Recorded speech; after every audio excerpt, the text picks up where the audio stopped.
Mesdames et messieurs, bonjour et bonsoir, ça dépend de l'heure à laquelle vous captez mes salutations. Eza Yabino Mopandi Sango, Olivier You est le métier de la presse congolaise. Lelo, Bozomona Kaka Toza et Touloukou, Liboso, il y a cour de cassation, Banamboka, Bayi Kongomani, Baye Belé, pour nous soutenir, Bango Mwanamboka, Constant Moutamba, Balobi, trop c'est trop, il faut acquittement et salama. Basengi libération, il y a Mwanamboka, Constant Moutamba, Lelo Ezlaki, Yakoyinda, Bozomona Bino Mona Bilili, Ndengela Pouloussou, Naba, Gêne, Oyo, Bazako, Ndongwana. Restez toujours branchés sur Congo Presse Télévision. Je vous dis souvent que nous avons des programmes très diversifiés. Suivez jusqu'à la fin, beaucoup allez vraiment décider.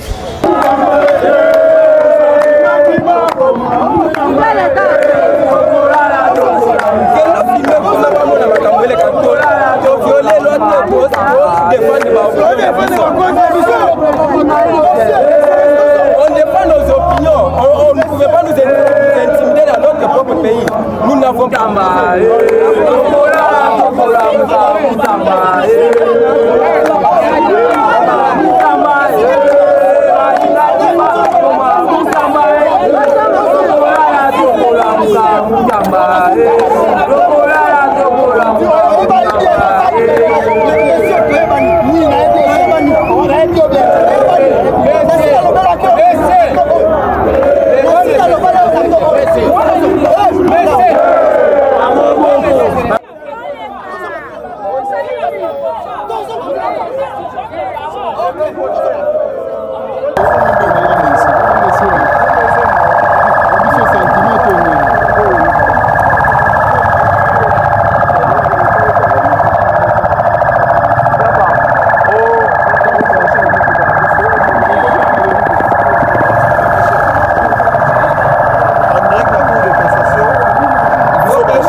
déclaré justice équitable, normal, bon été. Il faut pas organiser.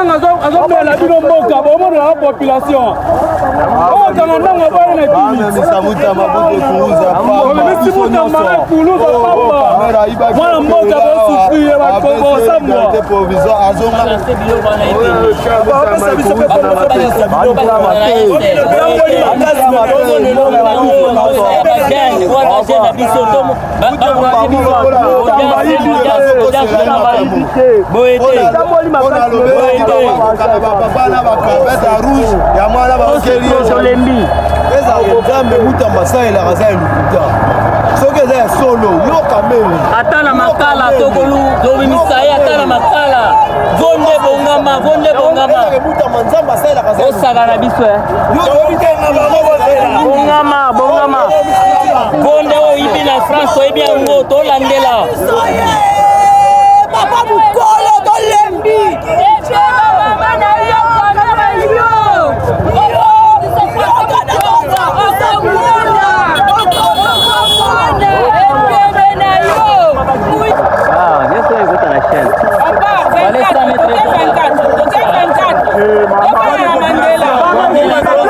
Mandela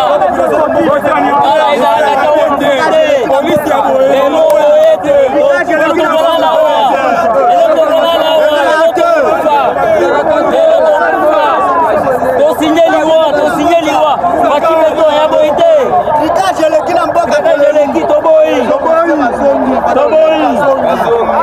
caméra zéro la pouvoir te aïga combien oh jeune na biso boye tokokufa biso bana maluku to déclaré tokufa toye tous les 24 communes tous les 24 communes tozali awa to déclaré justice équitable normal boyete il faut localiser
Belawa donc tomoni na ba polo ya Constant Mutamba justice oyebi sabatu nini pona journal lelo akosela ki Constant Mutamba ayibi mbongo biso toyebi yango te toza posa ba libérer biso Constant Mutamba aza innocent c'est ça aza innocent na makambo nyonso d'accord pour lelo osangani pouvoir tout le monde va te belawa na lelo tosangani en tant que ba jeune révolutionnaire révolution na biso eza mpona kosala kikulu na te eza mpona kobotola bato biloko te ezali mpona kosala desordre na kati ya ville na biso te mais tosangani bajeune nyonso lokola motu moko mpona kosoutenir moto alongoli biso bajeune solo maître Constant Mutamba mpona makambo ezoleka na mboka makambo eza ya acharnement yango wana tozali awa mpona kosoutenir ye en tant que jeune lokola biso donc aza innocent na makambo nyonso bazo effectivement aza innocent na makambo oyo ezoleka na kati ya mboka na biso Mutamba atikali jamais koyiba Mutamba aza un homme intègre Mutamba aza moto alakisi biso directive ya biso bajeune ya kolanda Mutamba aza lokola enseignant mpona biso donc atiki trace ya malamu empreinte ya bien mpona jeunesse ezoya nsima na ye yango wana tozosoutenir ye en tant que les jeunes. Merci beaucoup. Je vous en prie. Bandeko tomoni bino mokolo na lelo boza vraiment belé na 24 toyebi te eloko nini esangisi bino na mokolo na lelo. Merci beaucoup monsieur le journaliste mpona motuna na yo ineza boye nous sommes la génération, la nouvelle génération pour l'émergence du Congo, Roger Kassik. Le parti cher à l'honorable Constant Mutamba Tungunda, les Gangolo, les crocodiles pour les intimes. Alors, aujourd'hui, mercredi 23 juillet 2025, c'était vraiment un grand événement pour nous. Dès au moment où nous sommes mobilisés de partout. Pas seulement celle du parti, mais la jeunesse consciencieuse de la République démocratique du Congo et celle de Kinshasa, Telemi vraiment l'icolo, non, on ne peut jamais supporter Babilo Koboye et déméré Mboka et qui n'a toujours na Koko na Libulu, mais nous, la jeunesse consciencieuse, nous sommes là, on assiste pour ne rien faire. Alors tout le baki, c'est vraiment insensible. Raison pour laquelle au monde Boye, nous sommes venus témoigner notre soutien, notre engagement, notre loyauté dans l'autorité morale Biso, l'excellence Constant Mutamba Tungunda. Merci beaucoup Nabité, intervenant M. Azali. Nous voulons ajouter maintenant la phase juridictionnelle. Okay. Parce qu'on doit se faire comprendre sur tout ce qui se passe. Vous allez remarquer que le procès est maintenant suspendu. Pourquoi? Parce qu'il y a violation des articles. Le procureur général n'a pas pu respecter les articles, alors que nous, en droit, dans le droit judiciaire, il y a un principe de l'interprétation stricte. Donc, l'on doit dire ce que la loi a prévu. On ne doit pas aller à l'encontre, à moins qu'il y ait des interprétations d'exception, des interprétations analogiques. Mais cependant, nous remarquons que la procédure est tellement biaisée. Et puis, notre autorité morale n'a pas détourné. Et puis il n'y a pas de défension de Satan parce qu'il y a un principe qui dit, latinico juridique, qui dit nous nous la poye na sinélégué. Aucun crime, aucune infraction sur la loi. Mais cependant, nous sommes en train de remarquer qu'il y a un antagonisme réel entre le droit et la politique. On voit que le procès est tellement politisé. Alors que Jean Rouvereau avait raison en disant que le droit constitutionnel sentait la poudre. Pourquoi? Parce qu'il y a un antagonisme réel, une suite d'opposabilité, une suite d'exigibilité, une suite d'impossibilité entre les droits et la politique. Nous voulons qu'à ce procès, que les droits soient dits, que la loi soit respectée et qu'il y a le principe de l'égalité de tous devant la loi. On ne veut pas que la politique puisse s'impliquer dans cette affaire. Laissons le juge donner le verdict parce que nous savons très bien que notre autorité morale sera acquittée dans cette affaire et il est innocent. Il joue encore de la présomption d'innocence et nous sommes là pour le soutenir. Merci. Merci beaucoup.